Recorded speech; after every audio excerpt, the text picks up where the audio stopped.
In this video, you will learn how to connect solar panels properly. You need to follow a few key steps. Here's a simplified guide. Materials you will need: solar panels, charge controller, inverter for AC power, batteries for storage, optional solar cables and connectors, MC for mounting hardware, and tools. Steps for connecting solar panels. 1. Mount the solar panels. Install the panels on your roof, ground, or any structure where they get maximum sunlight. Secure them with the mounting brackets. 2. Wiring the solar panels. Solar panels can be wired in either series or parallel depending on your system. Series wiring. This increases the voltage while keeping the current amps the same. Connect the positive terminal of one panel to the negative terminal of the next panel. Parallel wiring. This increases the current while keeping the voltage the same. Connect the positive terminals of all panels together and all the negative terminals together. 3. Connect to a charge controller.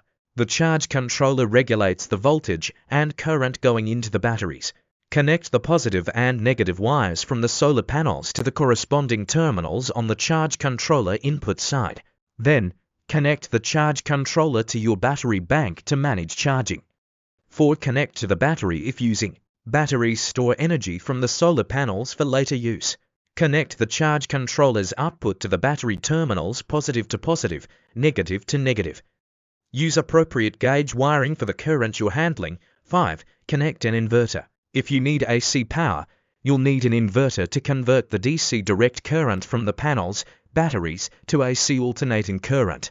Connect the inverter to the battery bank, or if you're using a grid-tied system, connect the inverter to the grid. 6. Grounding. Properly ground your system to protect against electrical shocks or surges. The charge controller, inverter, and batteries should all be grounded. 7. Test the system. Once everything is connected, test the system by monitoring the charge controller and inverter. Make sure the panels are producing electricity and that it's being properly stored in the batteries or sent to your electrical appliances.